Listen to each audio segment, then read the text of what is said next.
როგორია ბიძინა ივანიშვილის პოლიტიკური სერიალის ბოლო სერია ცვლილებები მთავრობაში და ოლიგარქის მეორედ მოსვლა პრემიერის პოსტზე. რა ღირს სოციალურად დაუცველის გამოყვება თბილისის მთავრობისთვის, მერიის ახალი ტარიფები და პრივილეგია უბნების მიხედვით.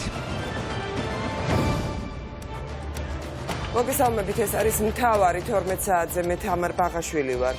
ბიძინა ივანიშვილის პოლიტიკური სერიალის ფინალური სერია ცნობილია. მთავარი არხის ინფორმაციით ოლიგარქი პრემიერის პოსტზე მეორედ მოსვლას და მთავრობაში საკადრო ცვლილებებს გეგმავს.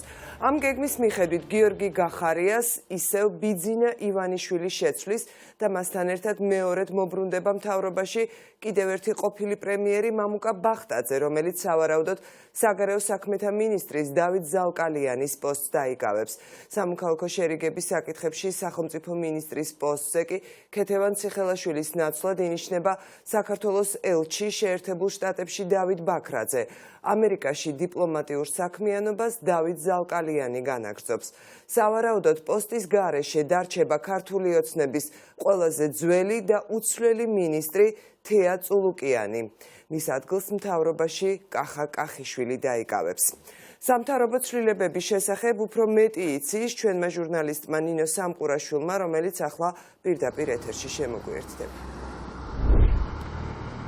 მთავარი არხის ინფორმაციით მართლაც ეს ცვლილებები იქნება და ბიძინა ივანიშვილი მეორედ პრემიერად მოვა უკვე თებერვლის დასაწყისში, მას შემდეგ რაც სავარაუდოდ პარლამენტი უკვე დაბრუნდება და დაიწყება ეს პროცესი, როდესაც ქვეყანაში პრემიერის და მინისტრთა კაბინეტის შეცვლაც მოხდება. ოპოზიციაში ამბობენ, რომ რეალური არის ნამდვილად ის, რომ ბიძინა ივანიშვილი დაბრუნდეს, რადგანაც ისინი ამბობენ, რომ ბიძინა ივანიშვილს ახლა მეტი აღარ დარჩენია და იმისათვის, რომ 2020-ის არჩევნები მოიგოს, სწორედ ასეთ ზომებს მიმართავს. ის და თავად დაბრუნდება პრემიერ-მინისტრად და შეეცდება იმას, რომ შეინარჩუნოს ძალაუფლება 2020-ის არჩევნების შემდეგაც. რაც შეეხება ასეთ გადანაცვლებას ოპოზიციის თქმით, ბიძინა ივანიშვილი ატრიალებს ერთი და იგივე კადრებს, რადგანაც არის საკადრო კრიზისი ოპოზიციის თქმით და მეორეს მხრივ ივანიშვილი არავის არ ენდობა და სწორედ ამიტომ იღებს ასეთ გადაწყვეტილებებს, რომ ყოფილ პრემიერებს ან ყოფილ მაღალ თანამდებობის პირებს აბრუნებს ისევ მინისტრთა კაბინეტში.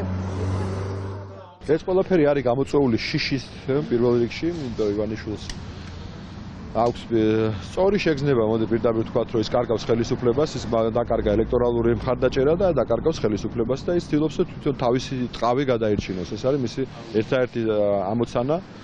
და ამოცანის შესრულებას როგორც ჩანს არავის არ ენდობა სხვას გარდა საკუთარი თავისა და ამ ცდილობას ვადევნებთ ჩვენს მოჯოჯოხეთს ერთი მუგუზალი აკლდა და აი თვითონ ეს მუგუზალიც ივანიშვილის სახით როგორც ჩანს ემატებიან. ჩაკეტილ წრეზე ტრიალებენ, ჯერ ერთი მოდი აქედან დავიწყოთ, რომ არც ერთი ნორმალური პოლიტიკური ფიგურა იქნება ეს თუ სპეციალისტი ეკონომიკის თუ სხვა ტიპის არ ეკარება ქართულ ოცნებას და ჩვენ ვხედავთ, რომ პირადი სტომატოლოგის დონეზე დავიდა როდესაც ნიშნავს უმნიშვნელოვანეს პოსტებზე ადამიანებს და ძალიან შეზღუდულია ქართული ოცნების შესაძლებლობები. მასობრივი დაბრუნებები, რომელიც დაიწყო ღარიბაშვილის და შემდეგ გაგრძელდა განათლების მინისტრით და ეხლა თვითონ მასზეა საუბარი, აჩვენებს ორ რაღაცას. ერთი, თუ რაოდენ ღრმა კრიზისში არიან და როგორ არიან აცნენილი რეალობას.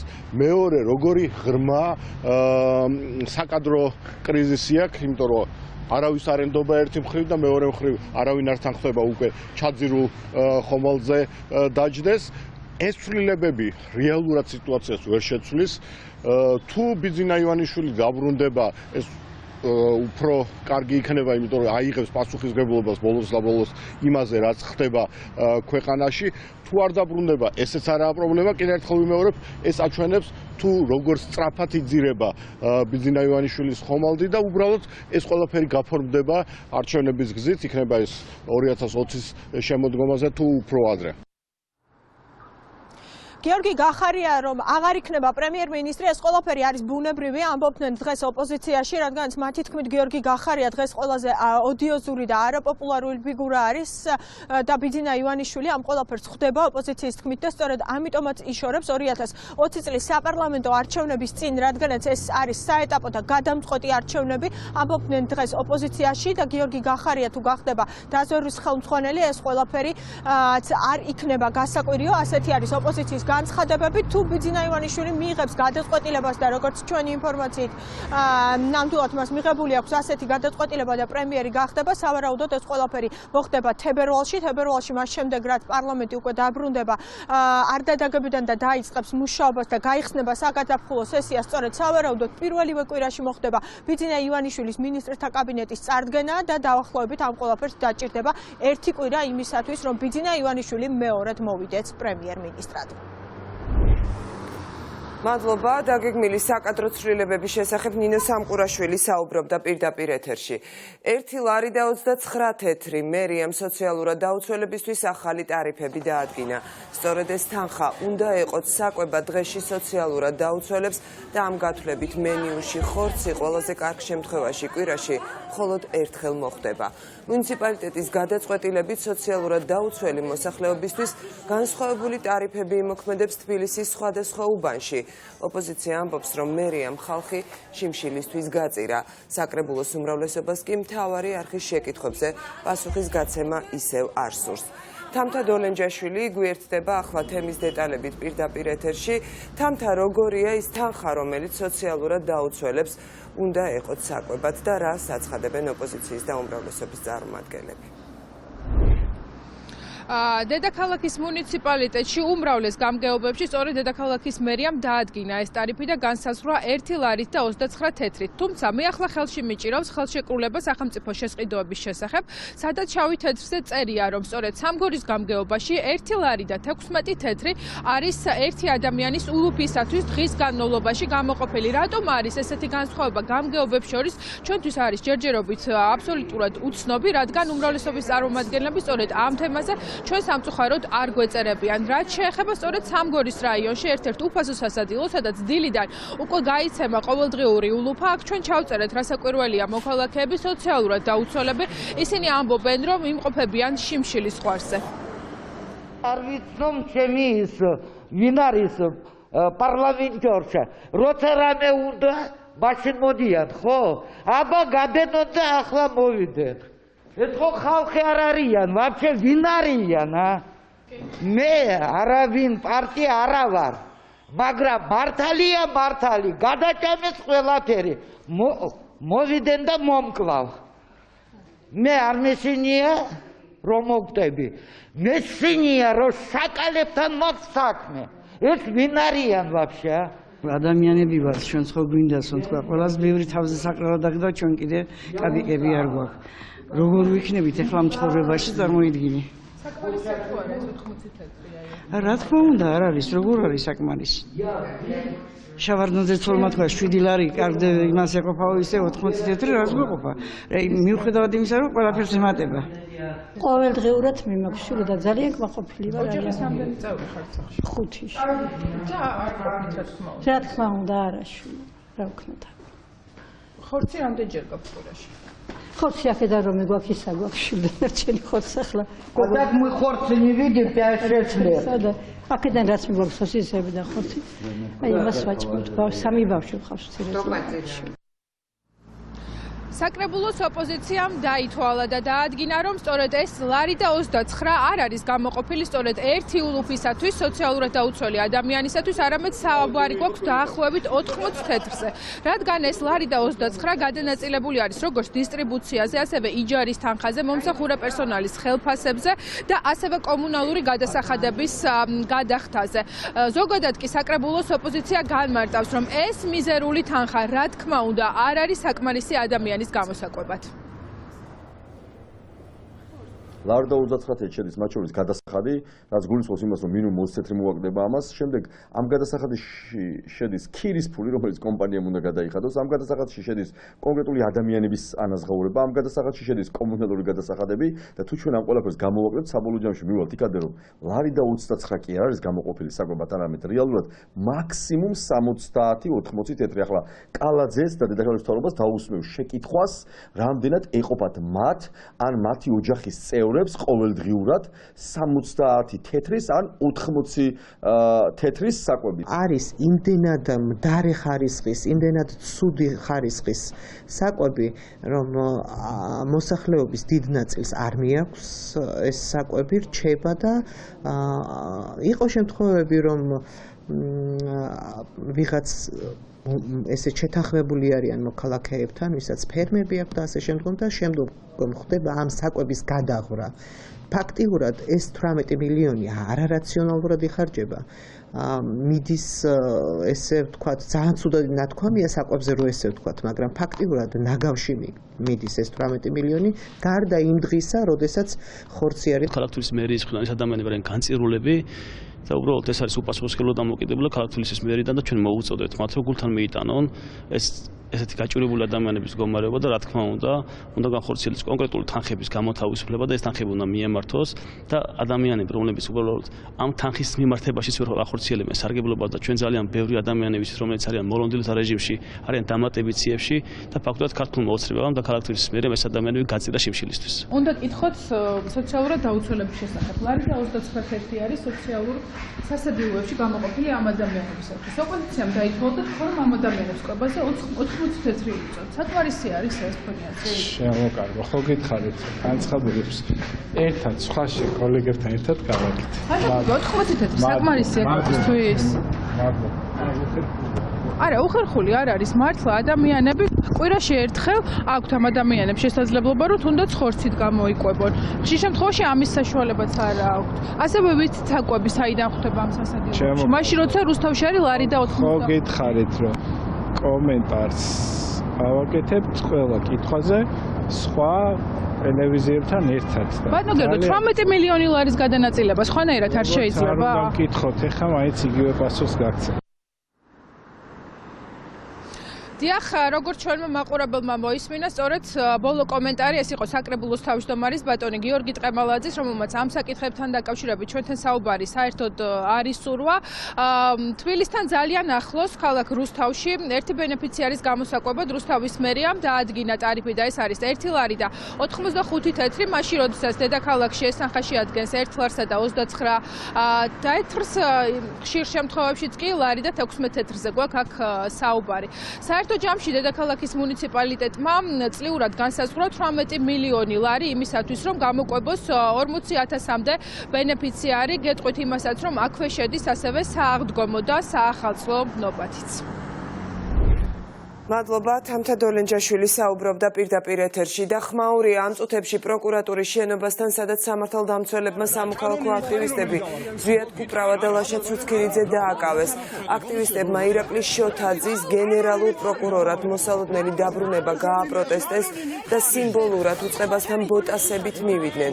უფლებადამცველი აცხადებდა, რომ შოთაძის პროკურორობა უწყებაში პირდაპირ ოთარ ფაცხალაძის დაბრუნებას ნიშნავს, რომელიც საქართველოს მოსახლეობისთვის ბოტასების ქურდად დარჩება. ზვიად კუპრავას შეფასებით სამოქალაქო პროტესტის ფონზე თანამდებობიდან წასული შოთაძის უკან დაბრუნება საზოგადოებამ არ უნდა დაუშვას.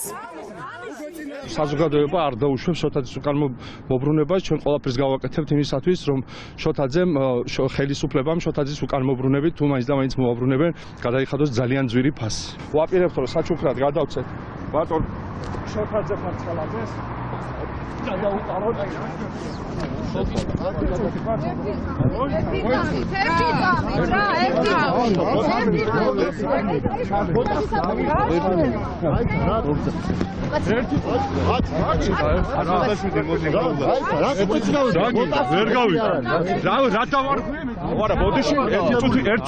რა დავარღვი? რა კანონი მითხარი რომელი დავარღვი? არა, კანონი, კი ბატონო, კანონი მითხარი, რატომ კანონი მითხარი რა კანონი მითხარი რა დავარღვი? კონკრეტული კანონი მითხარი, კაცო რას კი ერთი წუთი. კანონი მითხარი. კანონი მითხარი. კანონი. კანონი ერთი წამი რა. ხეს უგვიშნე. ჩაიძინა უკან. კანონი მითხარი. კანონი მითხარი. ვაცადე. კანონი ბატონო. არა. ფესბუქში. კანონი მითხარი, კანონი. კანონი მითხარი. კანონი მითხარი რა დავარო. ვერ გავიწევი. კანონი მითხარი. უკაცრავად, რატომ აწევები? კანონი მითხარი რა დავარო. ხელი ამოუტრიალე და ეკიდავებით. რატომ დაკავებენ შეგიძლიათ? დაკავებენ იმის გამო რომ შოთაძეს გადაუყარეთ მოტაცები. ისაც მოვთქვა. აო ხელი. უკაცრავად, რატომ აწევ? ფესბუქში. ერთი წამი. ლაში. ხახი აუწიე. თქვენ დაკავდეთ ერთი წამი. თქვენ გინდათ რომ დაკავდეთ. გამოიწე დაგეთ რა. აკონტრიოთ ბიჭო კი ეტკინა ხელი ბიჭო გამოიწე ადამიანო არ გესმის გამოტონო გუნიჭერ არ გავატარე გადმოვძან შეიძლება მანქანიდან რა გადმოვძან მანქანიდან გადმოვძან გამოტონო ხელი მანქანიდან გადმოვძან ზუიეთ ადი უკაცრავად რატო არ ვარ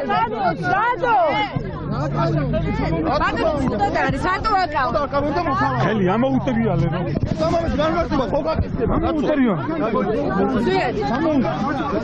სამი სუდად არის ხალხო სუდად არის არა რა მოიყვანე რა მოიყვანე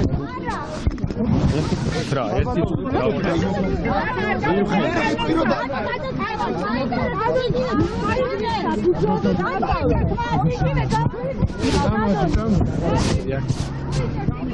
შიგრიდან გელა შედი იქიდან შედი დროულად და შეიყვანე ეს კაცი მოიშ ხელი შეწიე შეყვანე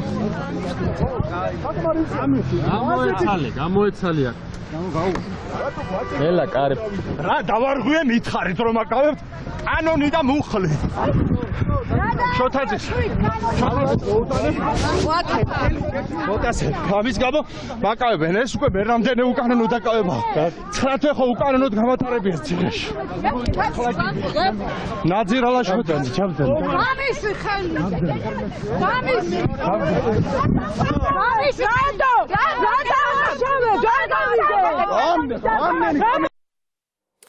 აი ასეთი ვითარება იყო სულ რამდენიმე წუთის წინ პროკურატურასთან, სადაც როგორც ნახეთ, ზვიად კუპრავა და ლევან ცუცქირიძე დააკავეს, თუ რის საფუძველზე მოხდა მათი დაკავება და რას ედავებიან სამართალდამცველები.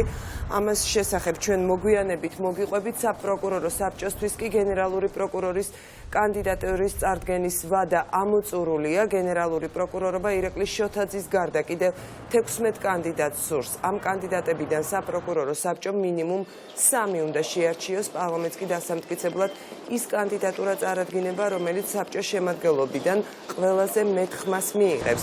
გენერალურ პროკურორად ირაკლი შოთაძის კანდიდატურის დასახელების შემდეგ კი უკვე ყველასთვის ნათელია, რომელი კანდიდატის სასარგებლოდ გააკეთებს არჩევანს ბიძინა ივანიშვილის უმრავლესობა. სალომე ზურაბიშვილმა ჩიჩილაკის და კალანდას კულტურული მემკვიდრეობის სიაში შეტანის ინიციატივა კულტურული მემკვიდრეობის დაცვის ეროვნული სააგენტოს გენერალურ დირექტორთან ერთად განიხილა. ნიკოლოზ ანთიძე ამბობს, რომ პრეზიდენტის ეს ინიციატივა ძალიან მნიშვნელოვანია და ის ქვეყნის იდენტობის წარმოჩენას ხელს შეუწყობს. ჩიჩილაკი და კალანდა, რომ კულტურული მემკვიდრეობის არამატერიალური ძეგლების ნუსხაში უნდა შეიტანონ, სალომე ზურაბიშვილი ამ ინიციატივით რამდენიმე დღის წინ გურიაში სტუმრობისას გამოვიდა. ძალიან მნიშვნელოვანი დღეა, შევხვდით საქართველოს პრეზიდენტს მისი ინიციატივის, ასე ვთქვათ, შემდგომში განვითარების მიზნით. ეს ეხება გურიაში კალანდობას და ჩიჩილაკის მომზადების წესის, როგორც არამატერიალურ კულტურულ მემკვიდრეობაში წარსადგენად, საკმაოდ საინტერესო და კარგი ელემენტის.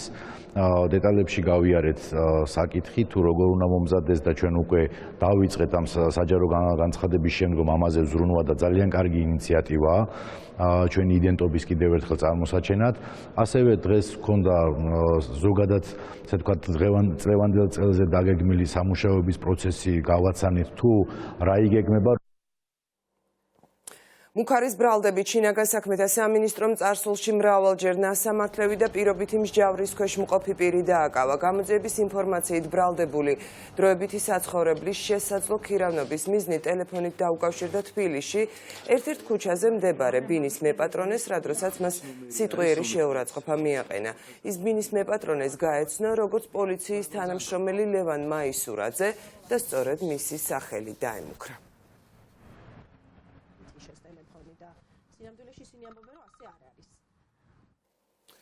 სახელმწიფო უსაფრთხოების სამსახურის ანტიკორუფციული სააგენტოს თანამშრომლებმა კი დიდი ოდენობით ქრთამის აღების ფაქტზე ნინოწმინდის მუნიციპალიტეტის მერიის ეკონომიკის და ქონების მართვის სამსახურის ერთ-ერთი განყოფილების უფროსი დააკავეს. ბრალდებულმა საქართველოს ორ მოქალაქეს ნინოწმინდაში მდებარე სახელმწიფო საკუთრებაში არსებული საძოვრით სარგებლობის სანაცვლოდ ქრთამის სახით 30,000 ლარი მოსთხოვა, საიდანაც წინასწარ 3,000 ლარი გამოართვა. გამოძიება დიდი ოდენობით ქრთამის აღების ფაქტზე მიმდინარეობს. Государственная земля, конечно. Так. Чтобы потом у меня вот волокиты не было, ну понимаете? Не будет. Нет, смотрите, вот чтобы потом кто-то пришел, а это, чтобы другой кто-то пришел, ай, вай. За все отвечайте. Да, головой отвечаю. Вопросы будут. გამოძიებამ დაადგინა, რომ დაკავებულმა საქართველოს ორ მოქალაქეს ნინოწმინდაში მდებარე სახელმწიფო საკუთრებაში არსებული საძოვრით სარგებლობის სანაცვლოდ ქრთამის სახით მოსთხოვა 30,000 ლარი, საიდანაც წინასწარ გამოართვა 3,000 ლარი. გამოძიება დიდი ოდენობით ქრთამის აღების ფაქტზე მიმდინარეობს. ერთკვირიანი ვადა ამოწურულია შალვა ათელაშვილმა მის მიერ წაყენებულ ულტიმატუმზე ირანთან სავიზო რეჟიმის შემოღებასთან დაკავშირებით დღევანდელ ბრიფინგზე ისაუბრა.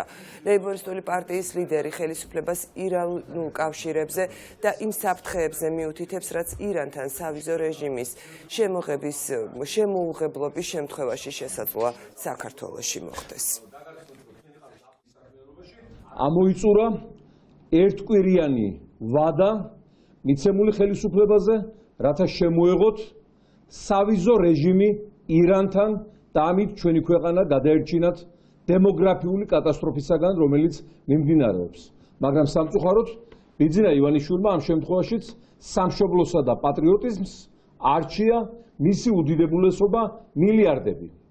ჩამოყალიბდა დანაშაულებრივი ჯგუფი, რომლის შემადგენლობაშია ქვეყნის ფაქტობრივი მმართველი ბიძინა ივანიშვილი, ქალაქ თბილისის მერი კახი კალაძე, რომლებიც უკანონო გარიგებაში არიან ირანის ხელისუფლებასა და ირანულ კომპანიებთან, აშენებენ უძრავ ფართებს უდიდესი რაოდენობით შეერთებული შტატების სახელმწიფო დეპარტამენტში დავსვით საკითხი, რათა აღნიშნული პირები მოექცნენ ანტიირანული სანქციების იმ ახალ ტალღაში, რომელიც ამ დღეებში ამოქმედდა. დონალდ ტრამპი ირანის სულიერ ლიდერს აიათოლა ალი ხამენეის ტვიტერზე გამოეხმაურა. ირანის ეგრეთ წოდებული უმაღლესი ლიდერი, რომელიც ბოლო პერიოდში არც ისე უმაღლესი ყოფილა ამერიკის შეერთებულ შტატებსა და ევროკავშირზე ძალიან უსიამოვნო რამეებს ამბობს. მათი ეკონომიკა ინგრევა და მათი ხალხი იტანჯება. ამიტომ ის ძალიან ფრთხილად უნდა იყოს სიტყვების შერჩევისას.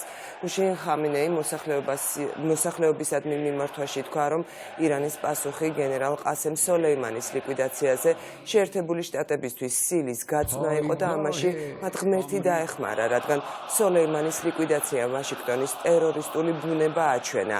შეერთებული შტატების სანქციები კი ირანს დანებებას ვერ აიძულებს.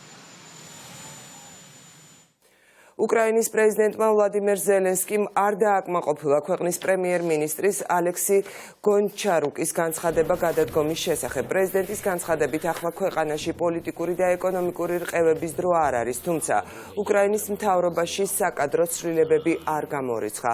ზელენსკიმ გონჩარუკთან შეხვედრაზე განაცხადა, რომ პრემიერს და მის ახალგაზრდა გუნდს კიდევ ერთ შანსს აძლევს იმ პრობლემების გამოსასწორებლად, რაც უკრაინელ ხალხს აწუხებს.